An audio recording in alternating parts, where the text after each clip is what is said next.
Já que nós estamos falando sobre 1 Tessalonicenses, quer dizer, o texto de Tessalonicenses, é importante sermos claros, também para o nosso querido telespectador, que Paulo não termina aqui nesse texto. Ele vai dar continuidade a esse assunto que envolverá a volta de Cristo, a vinda de Cristo, a sua parousia, no texto de 2 Tessalonicenses, capítulo 2, versículos 1 a 8, que me permita dizer, um dos textos, ou o texto-chave, que me transformou de pré-tribulacionista antigamente para pós-tribulacionista. Hoje vai ser a Bíblia, de uma forma geral, ela acabou, indo nisso, mas um texto que efetivamente me convenceu foi 2 Tessalonicenses. E me permita, por favor, viu, Zeca, discorrer aqui sobre ele. Eu não vou ler aqui todo o texto, porque senão nós vamos pegar muito tempo, mas eu quero gastar um bom tempo nele. Eu gostaria de fazer algumas considerações, lembrando que 1 Tessalonicenses 4, apesar das observações do pastor Elias, não é assim irrefutável, como ele costuma dizer, dá para você ter outras percepções muito mais coerentes, inclusive com o contexto da epístola aos Tessalonicenses, que não acaba na primeira, envolve a segunda. Pois bem, então, algumas considerações, elas podem e devem ser feitas quanto a 2 Tessalonicenses. Primeira consideração. 2 Tessalonicenses 2:1 diz: Ora, irmãos, rogamo-vos pela vinda de nosso Senhor Jesus Cristo e nossa reunião com Ele. Existe uma regra gramatical na língua grega que é conhecida como regra de Granville-Sharp, que apoia fortemente a posição pós-tribulacionista em 2 Tessalonicenses 2:1, por exemplo. Então, a regra de Granville-Sharp, Zeca e demais telespectadores, e me perdoem pelo tecnicismo, mas acho que é importante quando a gente lida com a língua grega e assim por diante.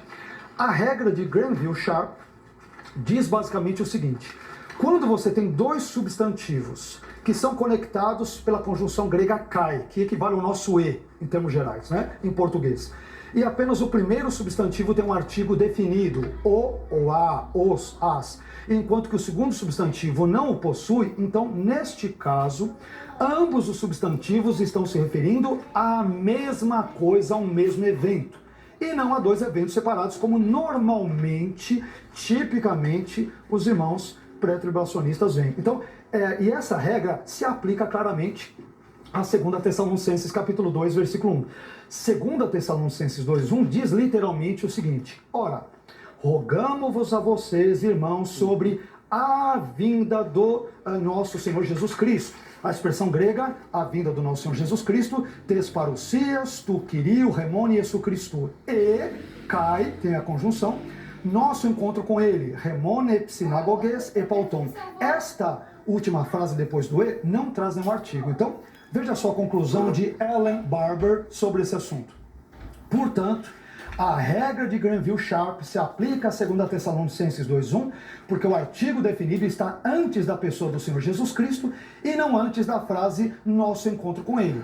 A frase nosso encontro com ele é o mesmo evento que a vinda do Senhor. Eles não são eventos separados. Logo, a ideia de que Jesus virá em duas fases, em duas partes e duas vindas, não tem o mínimo respaldo, por exemplo, no contexto grego. Uma segunda consideração importante. 2 Tessalonicenses 2:3 declara que ninguém de maneira alguma vos engane.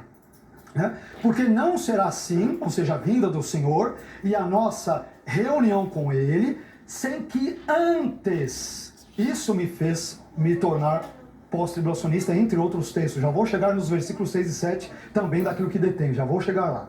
Então, ninguém de maneira alguma vos engane, porque não será assim sem que antes da vinda de Cristo, que deve vir, venha a apostasia e se manifeste o homem do pecado, o anticristo, o filho da perdição.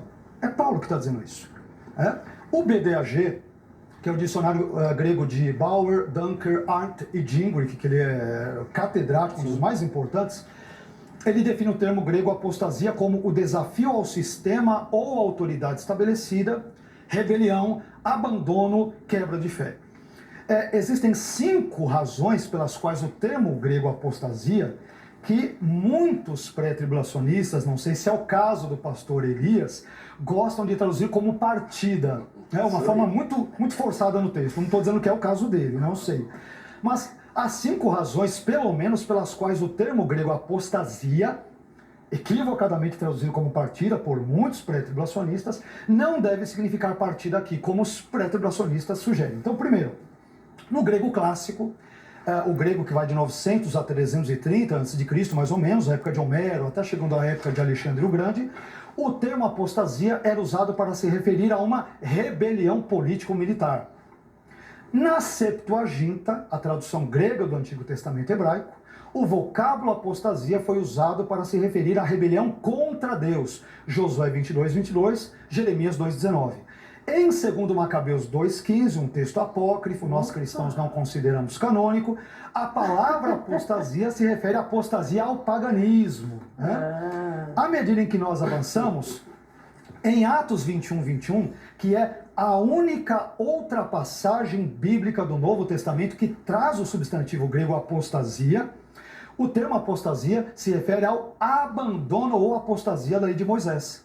Em quinto lugar, se Paulo quisesse dizer partida, em 2 Tessalonicenses 2:3, algo que nem mesmo uma Bíblia de perspectiva dispensacionalista e pré-tribulacionista, como a Bíblia de referência Scofield faz, se Paulo quisesse traduzir aqui nesse texto apostasia por partida, ele teria usado, por exemplo, o substantivo grego análisis, partida, tal como ele o empregou em 2 Timóteo 4:6, quando ele escreveu: o tempo da minha partida, análisis está próximo.